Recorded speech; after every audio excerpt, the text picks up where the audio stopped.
Alright peeps, I'm here with the Podium placer of Div 1 abs. Sounds good that, doesn't it, mate? You've just seen the lifts. We're going to talk through the day and how it went. So how did it go, mate? Brilliant day, really, to be fair. No individual lift PBs, but managed to put together a 10 kilo PB total. So just managed to piece everything together on the day, really, better than I have done before. Yeah, so for me, as a coaching perspective,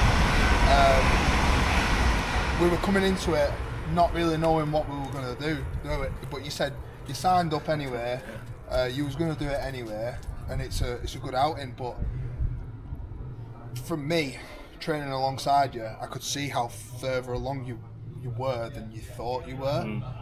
So in the back of my mind, I thought, you know what, we might be able to pull off a PB total here. And then as we progressed, your baseline volume work was a lot higher than I've ever seen it before. Yeah. But it just wasn't translating to your top end work because you'd just had a surgery, you'd had time out of the gym, so neurologically you weren't pushing the weights that you have been doing. But then we had about 4 weeks to turn up the notch, didn't we? And I think we only squat. What was your heaviest squat in the gym? 250. 250, and you squatted 280. 280. We're more in the tank. A lot easier as well, weren't it? So yeah, just talk us through the lifts of the day. Yeah, so we opened really light on stuff just to get a gauge where things were on that day, because like I said, the training, heavy squatting training was 250, opened at 240, second was 260, and everything was moving like really well.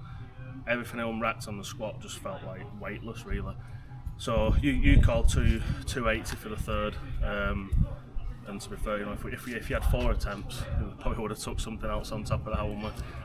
300 is definitely coming soon. Yeah, it did move really good.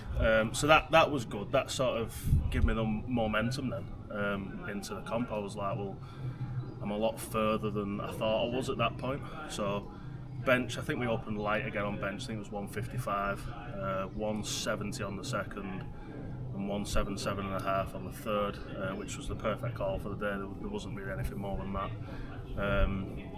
And then deadlift, opened 240, second 260, and then you said if I pull 270 on the third I get podium, so we loaded up 270 and yeah, just about managed to get that. I don't think there was anything else left on the deadlift either, so we managed to just piece everything together like pretty well on the day. There wasn't much left.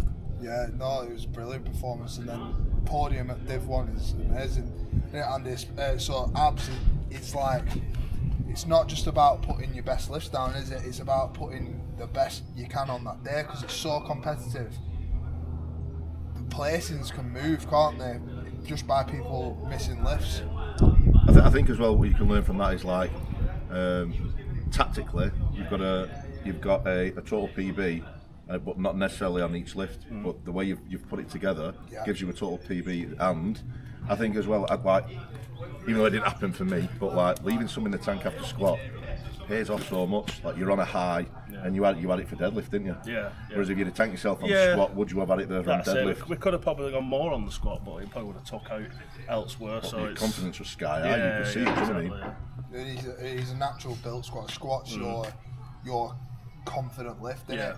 But then, as Andy's saying there, like, if you tank your squat, then you're dragging yourself through the day, aren't you? Yeah.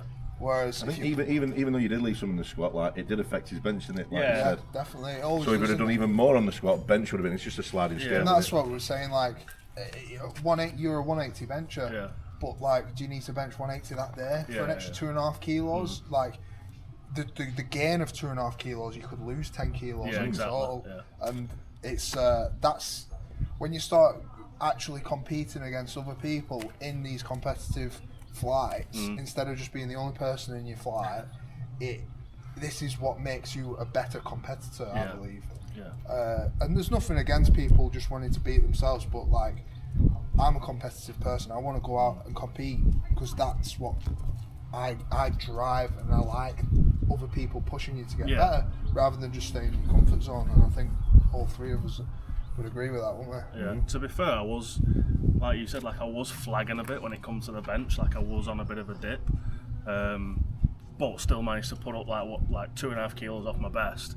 But yeah, squats where I make the kilos up, so I've got to put up a decent squat to start the day off, and then do what else I can on the deadlift. Definitely. So what's your plans going forward now, then, mate? Long off season, pack on some size, and then should be going for abs again, Limerick in November, end of November I believe. So yeah, I'll probably just keep pushing the weight, keep accumulating some solid training blocks, and see where we end up come November.